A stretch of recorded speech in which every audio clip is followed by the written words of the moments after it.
Իսրայելական բուլդոզերը քանդում է պաղեստինցիների առանց այդ էլ ավերված տները։ Գազայի արևմուտքում նոր Շամի ճամբարում ավելի քան 100 տուն է հողին հավասարվել։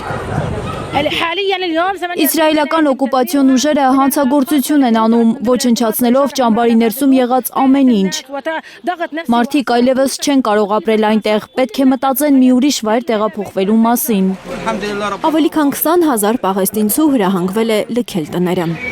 Դրանք դատարկելու համար նրանք ընդամենը մի քանի ժամ են ունեցել։ Մարդիկ հազիվ են հասցրել ամենաթանկ իրերը փրկել իսրայելական բուլդոզերի ճանկից։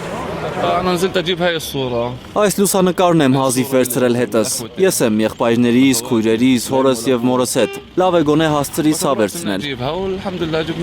Թել Ավիվը փախստականների ճամբարներն անվանում է ահաբեկչության բներ եւ պնդում, թե իսրայելական բանակի գործողությունները այդ բները զենքերից ու զինյալ խմբավորումներից մաքրելու համար են։ Իսրայելի պաշտպանության նախարարն է հայտարարել, թե քանդելու են այնքան, մինչև Գազան մաքրեն Համասի վերջին զինյալից։ Միջազգային կազմակերպությունները անմարդկային եւ հանցավոր են անվանում իսրայելցիների գործողությունները հասարակ բնակիչների դեմ։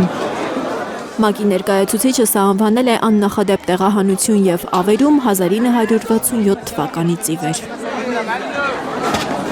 Լիլիթ Գասպարյան, Անի Ղանդիլյան, Հելուր։